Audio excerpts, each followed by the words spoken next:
Rebonjour, on va attaquer la partie sur les feuilles de style. Alors, on va même avant ça faire une petite modif sur un réglage. On a fait l'autre jour un réglage que j'avais donné à tout le monde dans les justifications. On était là-dessus 80-90 et en fait on va passer à -10 ici. Et on va voir que le texte tout de suite va vraiment mieux se comporter. On va s'éviter quelques petits soucis, donc voilà, à la limite si on veut bien penser à cette chose-là. Donc là on vient de changer. Alors les feuilles de style c'est quoi? C'est ce qui va nous permettre en production et en création de travailler plus vite. Pourquoi en création? Parce que vous allez me dire, bah non, c'est bien les feuilles de style quand on va avoir 12 000 trucs à faire, mais non. Si je fais tout un document de 4 pages pour une créa avec chez les feuilles de style, je duplique mon document et je change mes contenus de feuilles de style, et ça se change partout. Donc on va voir comment ça fonctionne et comment on les crée. Je suis en train de chercher les feuilles de style de caractère. Les feuilles de style, il y en a pour les objets, mais ça on va s'en foutre pour l'instant.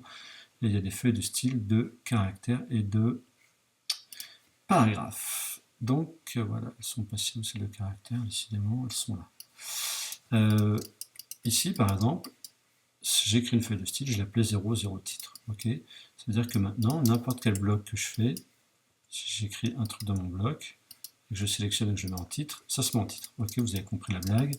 Si je le mets en sous-titre, ça se met en sous-titre. Si je le mets en rubrique, ça se met si je le mets en ça se met en ça. Ok. Donc voilà. Comment ça fonctionne? Ce qu'on va faire par exemple, c'est qu'on va sélectionner, puis je vais supprimer le style et je vais remplacer par du courant. On va le remplacer. On va d'abord faire un truc, petite astuce d'ailleurs. Si vous voulez supprimer une feuille de style et garder le style en place, vous faites annuler le lien au style. Donc le texte annule son lien avec le style, et après le texte courant, je le fous à la poubelle. Donc voilà, on va imaginer qu'on a créé des feuilles de style, puis il nous reste là à faire. Une feuille de style de paragraphe, il suffit de cliquer à un endroit qui nous intéresse, c'est-à-dire que là, ça, on a réglé notre typo, notre corps, notre interlignage, tout ce qui va bien.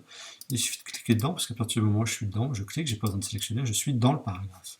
Je vais lui dire de faire un nouveau style de paragraphe. Je vais, moi, comme j'avais dit, j'aime bien les notes nées, alors je crois que c'était 0,5, je les mets dans l'ordre dans lesquels on les trouve quand on fait quand on enrichit une page. 0,5, texte courant, qu'on peut appeler body aussi, en anglais body, avec un superbe accent. Ok. Les feuilles de style, on avait dit, souvent on les met d'après aucun style. Ok, pour pas que si on change le style d'après laquelle on l'aurait mis, c'est une incidence sur celle-ci. Le style suivant, on met toujours même style. Le style suivant, j'avais expliqué, c'est si je saisis, le journaliste par exemple qui saisirait son article au même moment dans la maquette, je veux dire, avec les feuilles de style, ça serait intéressant parce que quand il ira la ligne, on lui dirait après le titre, c'est un intertitre, après l'intertitre, c'est le texte courant, après voilà. Ok, donc on retrouve dans nos feuilles de style tout ce qui compose notre truc. Là, comme on a sélectionné sur un truc qu'on avait déjà créé, on sait qu'il nous dit j'ai vu que c'était de la good, light, en 9, en 11, en patati patata, pas d'étroitisation, un espace après les paragraphes, ok, toutes les infos, de bordure de paragraphes, c'est des choses qu'on verra un petit peu plus loin, les bords plus tard, les bordures arrière-plan. Le filet, on l'a vu quand on avait fait la maquette. Dans la maquette de Brody. Ensuite, césure et justification. Tiens, d'ailleurs, les césures, là, elles sont modifiées, ok, parce que j'ai envie de le faire. Et puis après, la couleur, voilà. Ok. Donc on a toutes ces infos, puis on va le dire ok.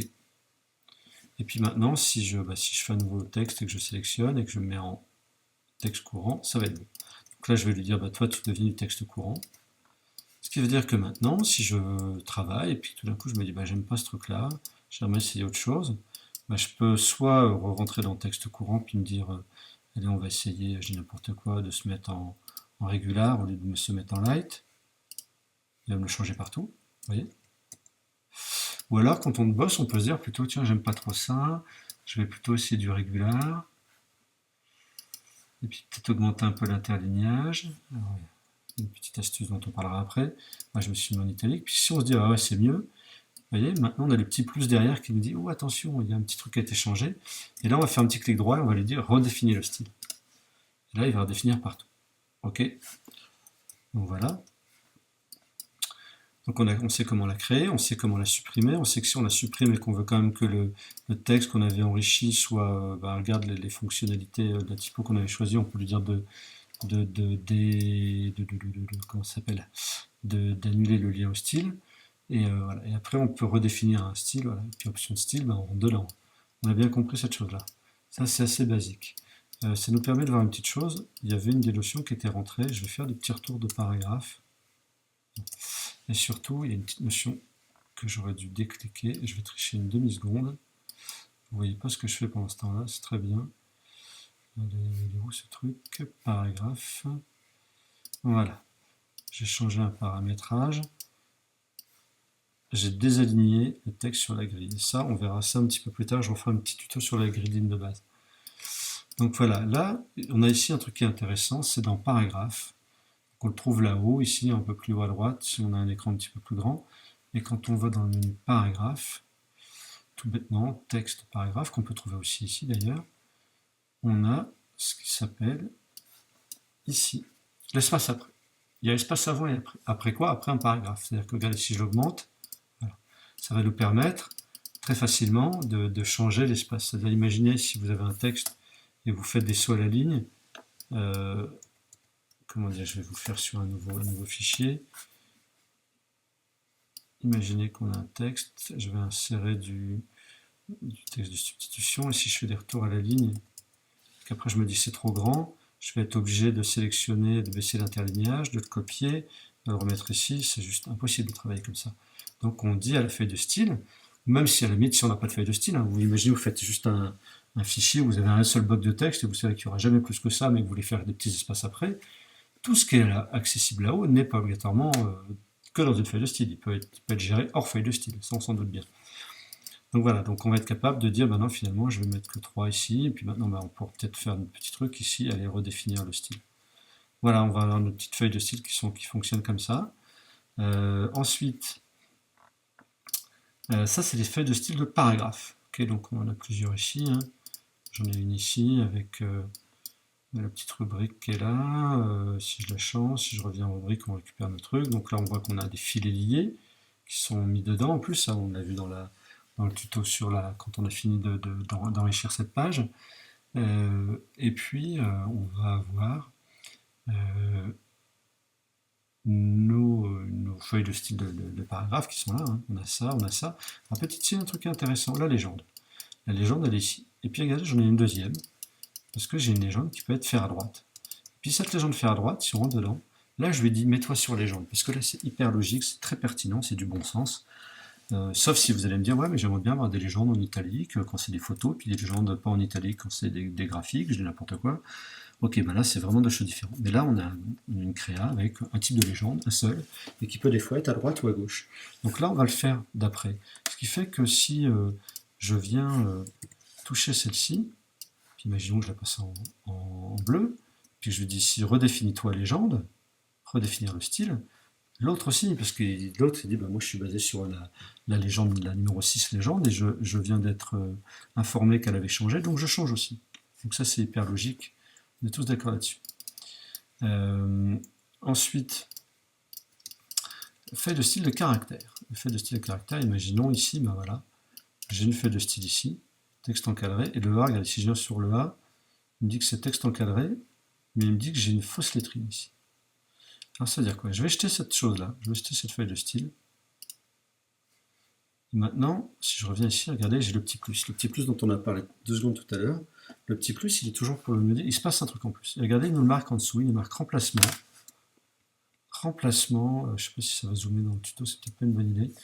Il nous dit remplacement, option simple clic pour effacer, donc option simple clic, ça efface. Il nous propose de le sortir, mais il nous explique ce qui a été ajouté. C'est que là, il va nous le dire, allez, vas-y, sois gentil, qu'il y a un corps, voilà, ultra, corps 39. Ok, il nous dit, le truc que j'ai décelé, c'est ça.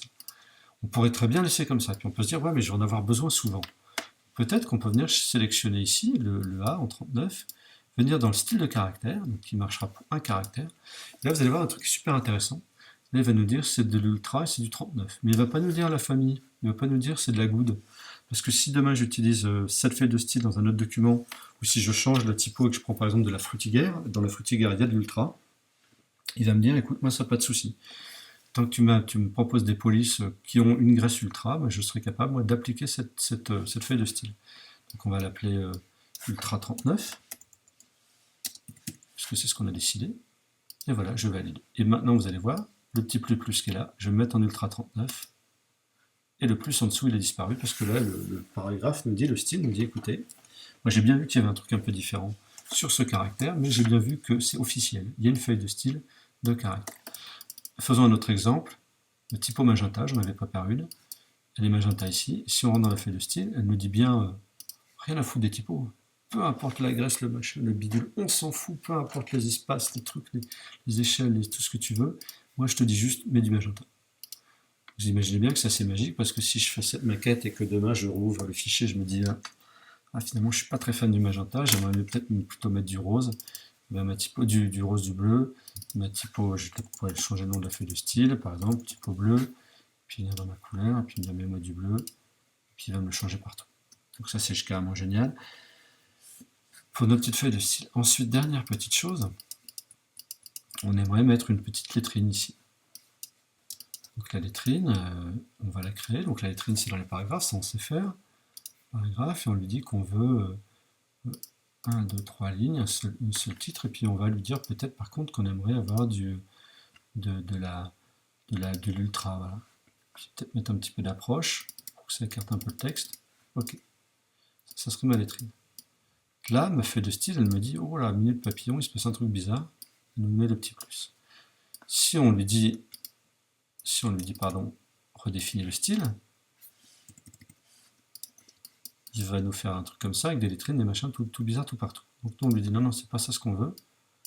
On va lui dire, nous, on veut s'en créer une nouvelle feuille de style. Donc on va faire un nouveau style de paragraphe. Puis on va lui dire, bah ouais, mets-le d'après style texte courant, parce que nous, on va juste faire un truc. C'est qu'on va l'appeler 05 texte courant plus lettrine. En disant voilà.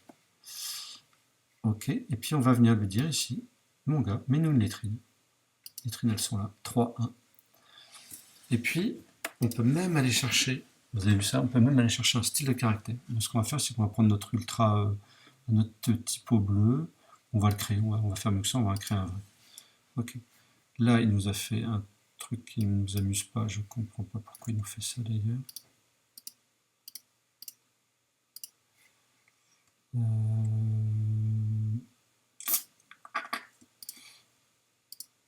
Checker le style, après 0,5,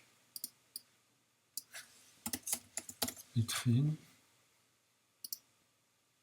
Voilà, là on va être bon, et on va lui dire, mets-nous les lettrines. 3, ok. J'enregistre. Celui-là maintenant c'est courant lettrine, et celui-là c'est courant tout court. Ok, tous d'accord. J'avais trop sélectionné, j'avais fait un truc à l'époque. Quoi, vous voyez, même après X années d'utilisation de ce truc, on arrive toujours à se louper quand même. Ok, et j'aimerais bien lui dire, ouais, mais moi cette lettrine à chaque fois, parce qu'imaginez si je viens ici, sur un paragraphe normal, et que je lui demande lettrine, il met une lettrine de base, il met le même typo, qu'il met juste sur 3 lignes. J'aimerais lui dire que quand tu mets une lettrine, moi directement, le gras qui va bien, puis à la limite on s'en fout, on va dire qu'il serait jaune, et puis il va les mettre directement comme ça. Donc du coup on se dit, je vais créer ma petite feuille de style de caractère. Je vais me sélectionner mon caractère, je vais me créer mon style que je vais appeler lettrine pour le coup. Je vais vérifier que ce soit bien de l'ultra, la couleur est jaune, ok.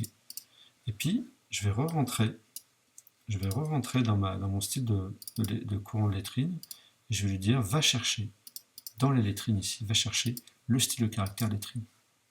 Donc c'est un style de caractère imbriqué. C'est un style qui est imbriqué dans l'autre style. Et maintenant, quand je vais revenir ici, vous voyez là, c'est bon. Il me dit plus, il me met plus le petit plus, il me dit plus, il y a une bizarrerie, parce qu'on est bien d'accord que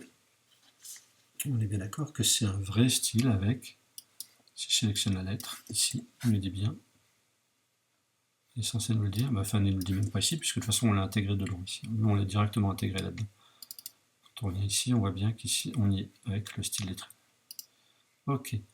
Ce que je disais aussi, donc ça, la magie de ce truc-là, c'est qu'on va bosser comme ça, puis après on enregistre son fichier, et puis on dit je vais essayer avec du Times au lieu du Garamond, je vais essayer en baissant d'un corps le truc, en augmentant l'interlignage, on peut faire 1000 essais la seconde, et ça va le développer sur toutes les pages où on aura attribué le truc. C'est pour ça qu'il faut toujours penser, quand on bosse, à se dire, ok, est-ce que c'est pertinent, est-ce que je vais avoir plusieurs essais à faire, ou est-ce que je suis en train juste de faire une comment on appelle ça,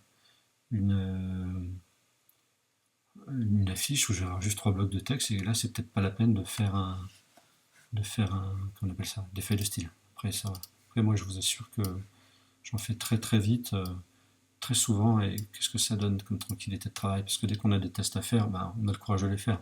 Si on se dit j'ai pas fait de feuille de style, il faut que je sélectionne tous mes blocs, un par un, nanana, la misère, on le fait pas. Ok.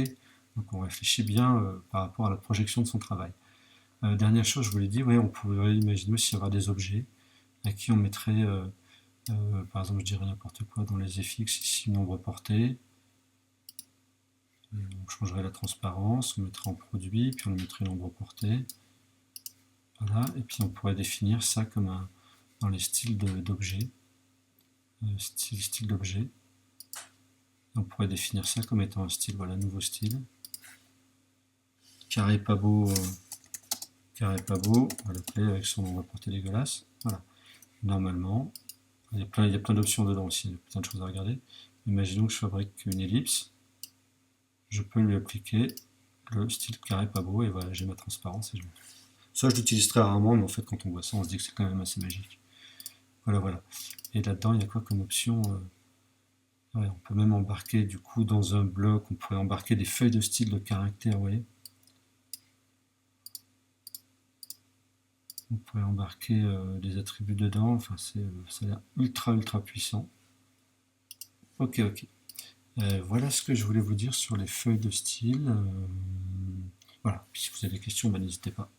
Ok, à très bientôt, salut.